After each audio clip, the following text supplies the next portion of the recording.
So this incomplete setup is going to add at least 50 wheel horsepower.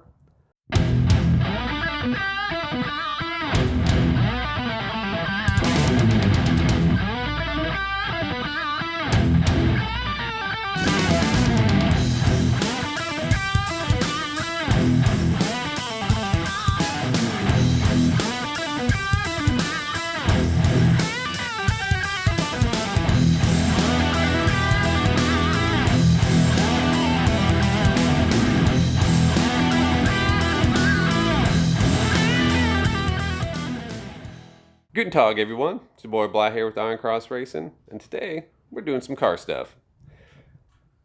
I'm currently working on my 2018 Dodge Challenger Scat Pack. This is the one with the 6.4 liter.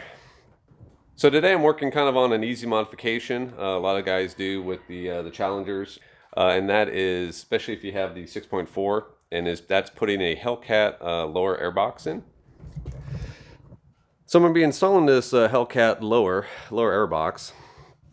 This is slightly different than, and I'll show you guys a comparison in a second, but this is slightly different than the stock airbox that comes on the 6.4 liter Scat Pack. Primarily this intake opening in the front, which actually goes to the open headlight, the turn signal that you have here. There's an opening that passes right through. On the stock airbox that comes with this vehicle, the hole is not open. It's just closed off, which I'll pull it out and give you guys a better look at that. But so that's one benefit. So you get a little bit more of a ram air effect with air blowing in there. Also, to the design of the inside of the airbox, like I said, I'll show you a comparison here in just a second. The transition's a lot smoother. I want to say the air volume in here is a little bit greater, and then the opening at the bottom is quite a bit bigger. So with that comes this right here. This is an AFE power. This is just the intake tube. You can see right there. This is what connects the opening right there to the front of the front housing on the front of the grille. And then what I'm also installing here is a Hellcat air filter, the LX3482. This stock Hellcat air filter flows a lot more CFMs than the actual stock air filter. I want to say the numbers on this one are around 1,000 CFMs, as opposed to the 700 and some CFMs that are coming out of the stock. This particular one actually, if it was completely caked with dust, flows about 700 CFMs, which is the max of the stock. So this incomplete setup is going to add at least 50 wheel horsepower. Yeah, no, just totally joking. So from what I've heard with people with this setup is that there's probably, I don't know, I actually dynoed the car, took it out, used the onboard dyno. I'm going to show the numbers somewhere on the screen, probably right here. Just kind of give you a baseline, and then I'll take it back out to see if it actually did add any horsepower to the vehicle. I'm expecting maybe, from what I've seen on my research online, it's maybe added 2 or 3 horsepower. And then there has been reports of a lot cooler air temps for the air intake. Now, the big thing with these motors is that they run extremely hot inside the bay. A lot of guys, you know, they'll instantly just want to do a cold air intake. And they're like, cold air intake, you know, that's what we do in all our vehicles, and it's just supposed to be that much better. Well, besides, my research is, besides making it sound cooler and looking cooler, it's done very little in regards to performance and cooling. And actually, it's probably worse on cooling because the engine bays get so hot, unless it's a completely isolated air intake box with a direct connection to the front and possibly another filter going down below, you're not really going to help with the temperature itself. It's actually going to be greater. So just food for thought. Like I said, this is based on the research that I've had. So this entire setup right here cost me about $100. All in all, is relatively cheap. Just to grab a couple more horsepower. They have some people have noticed a little bit better increase in torque.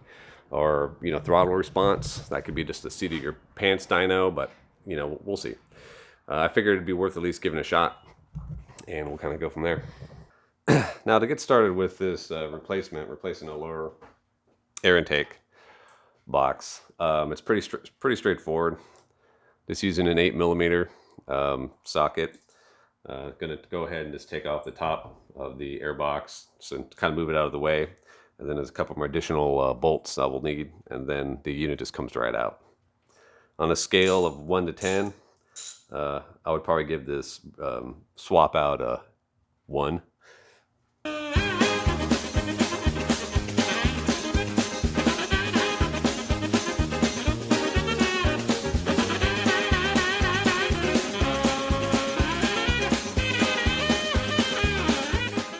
Now, another thing would be, in order to make this a little bit easier, you can go ahead and just remove the retaining clip for this intake boot. Let's go over the throttle body.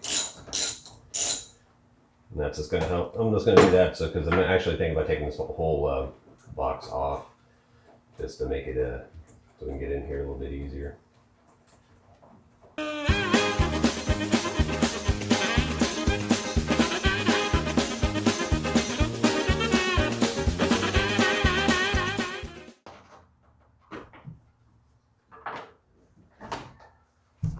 Voila.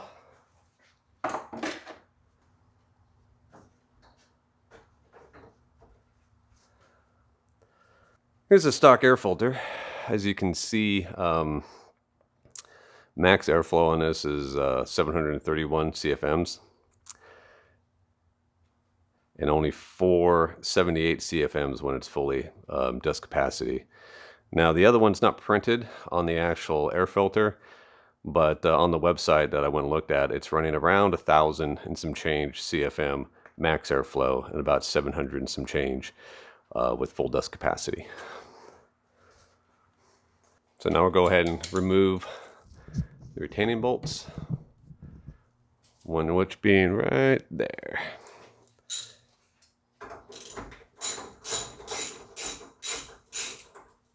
I will say it's always fun working on your own cars. I think everybody should know the ins and outs to an engine, the different components, etc.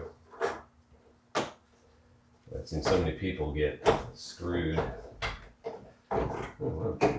One bolt, the whole thing comes out. See? Voila. Now, as you can see here, this is the stock airbox for the 2018 Scat Pack Challenger with the 6.4. And you see the transition here, how it goes, seems like it goes straight out and then it drops down. And you can kind of see, I'm trying to get a good angle there where you can see the actual opening. Now, if you compare that to the Hellcat, let's sit this guy down here. Compare that to the Hellcat, you can see how this just has this a lot smoother transition, which will help with the airflow. And if you notice at the bottom, the opening's quite a bit larger. Put these things up here. You can almost actually fit the entire thing almost inside that opening. Now, one thing, if you noticed here, that you need to do is there's some foam both there and on the bottom that you're going to need to replace to get a good seal. So this replacement does not come with the foam on there. So I bought some weather stripping, self-adhesive to kind of stick on that opening. That kind of help make a nice tight seal. And that, my friends, is that. Okay, one thing you'll need to do is there's a little rubber cap that kind of covered the other opening here. This isn't actually opened. This doesn't pass through, but I'm going ahead and put that on there and go ahead and clog that up. So this is kind of the weather stripping I have right here. It's about that size. Like I said, it's just self-sticking. You just want to go ahead and stick it in this area.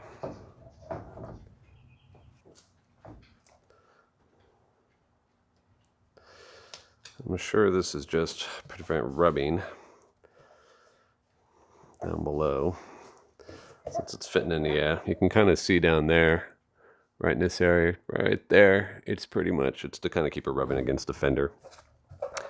Probably not a total necessity, but I mean, it's relatively simple to put on, so.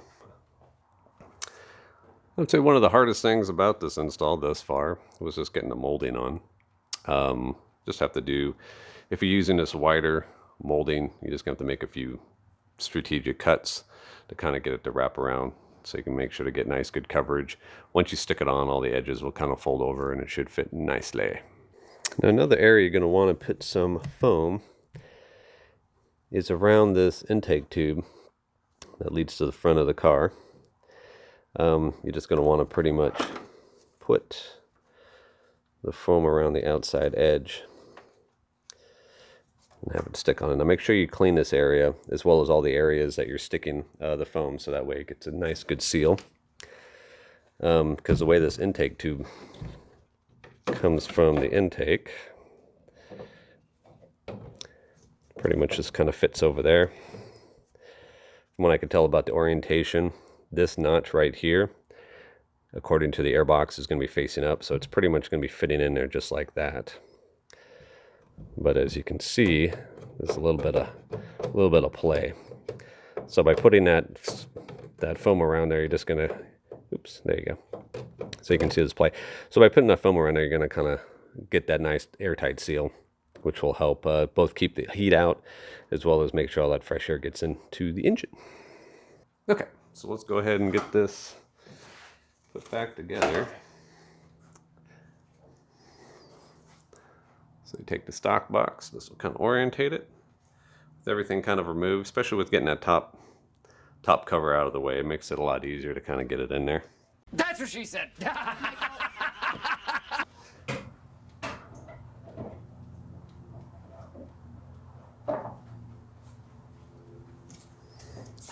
Of course, you're going to have to work the intake tube in there as well.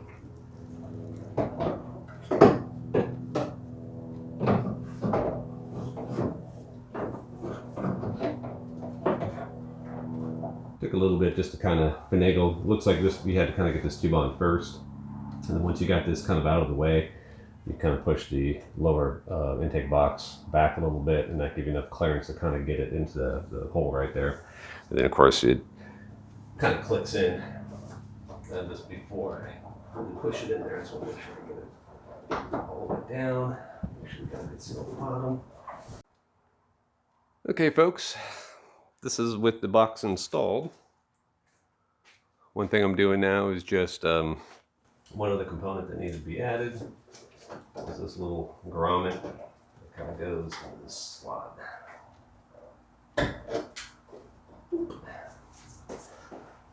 So it's a little rubber isolating grommet. So you just take that off the old air intake. Lower. You guys ever have that problem when you put your wrench down, you have no idea where it went? Yeah, I have that problem too. Okay. Now, anytime you work on your engine, every single one of these fasteners has a torque spec. If you have a manual for the vehicle, which if you're going to be doing a lot of extensive maintenance on the vehicle, highly recommend getting one.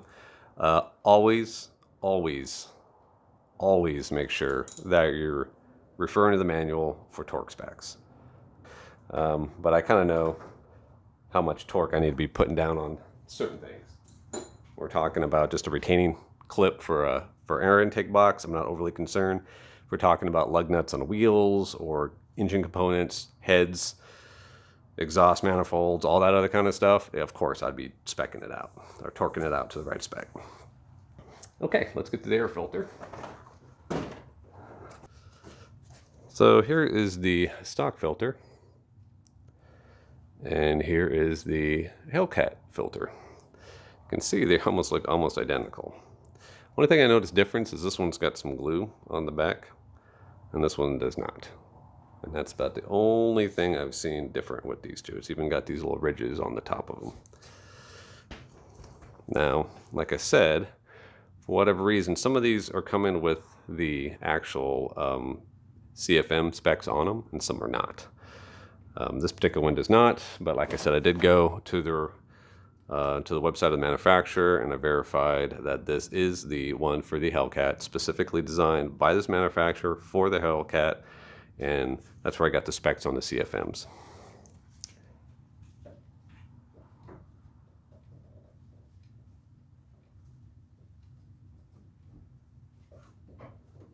I'm just going to put it in the cover, opposite way, check it out.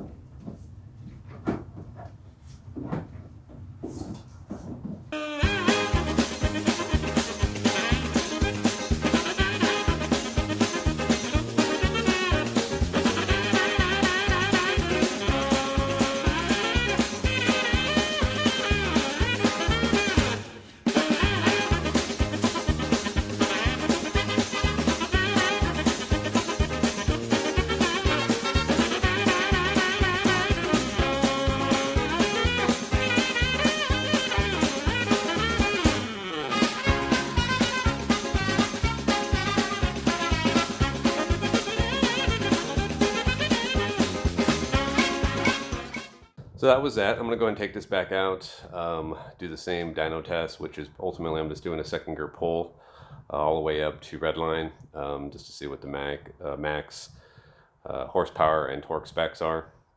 I'm trying to capture it on a still, so what I'm doing is I'm recording the actual pull just for my phone, then try and take a still, so hopefully that comes out okay. So we can just see if there's any difference. I'll also report if there's anything that I've noticed with throttle response or anything of that nature. But like I said, I'm not expecting much, but I am expecting it probably to run a little cooler, which will be better. I'm also, expecting, like I said, probably from what I've seen in my research, probably a couple horsepower, at least for the onboard computer. This isn't actually a dyno or anything, but from the onboard dyno, a couple extra horsepower. And for the money, like I said. So I'm taking the F-bomb out for a test run now that I installed the Hellcat Airbox Lower, Hellcat air filter, and a AFE intake tube that attaches to the front opening where the turn signal is on the Challengers. I can tell you from just starting it up and just going half a mile, that's a night and day difference. I have like instant throttle response. It feels like it's at least 20 wheel horsepower, and I'm totally kidding with you guys. Yeah, I haven't noticed any difference whatsoever right now. Obviously, you're not going to get any difference with sound, right? Because it's not completely open. Go up here a little bit. I'm going to do a second gear pull all the way to redline to see kind of what the onboard dyno says, and see if you notice any difference between my readings I got before and now. Okay folks, I took the F-bomb out and did 3 pulls after I installed the Hellcat Airbox, Hellcat air filter, and an AFE power intake tube. I was a little surprised with the results after I looked at all the screenshots, did the average of 3 pulls, and did the math. What I'm showing you right now is a little spreadsheet that I threw up of the did 3 different pulls, the horsepower and torque from the first 3 with stock, and then the first 3 with the Hellcat Airbox installed. And as you can see here, based on my numbers, I'm showing an increase of 10 horsepower and 3 foot-pounds of torque with the Hellcat Airbox installed. Like I said, I think 10 horsepower for this modification, that's actually kind of a huge. I wasn't expecting numbers that large. I was expecting maybe a few, if not barely even, readable. But, I try to keep everything as standardized as possible, taking it up to just the red line limit. And, on all 3 passes, same type of conditions, same temperature. I mean, even the miles per hour, I was noticing on the screenshots when I took them when everything was at its max was about the same. It is only the system that's in the vehicle itself. It's not an official dyno. So, and this is probably also not showing wheel horsepower. So this is probably just showing what the engine is registering as its horsepower and torque. So take that all with a grain of salt, but it is, you know, nice to see that, at least based on the tools that I have at hand, that there was an increase. And for, you know, the about $100 that I spent on these pretty much stock parts for this particular vehicle, I thought, you know, I'm quite happy with the results. I didn't necessarily feel anything as far as an increase, either throttle response or torque or anything of that nature. But if I was going down to the drag strip and doing runs, I might see an improvement in those extreme conditions. So again, this is your boy Bly with IronCross-Racing. If you like this video, go ahead and hit that like button. If you haven't already, go ahead and push that subscribe button. And don't forget to hit the bell notification so you can be alerted whenever I release a new video. Thanks again for watching, everybody. I'll talk to you later. Peace.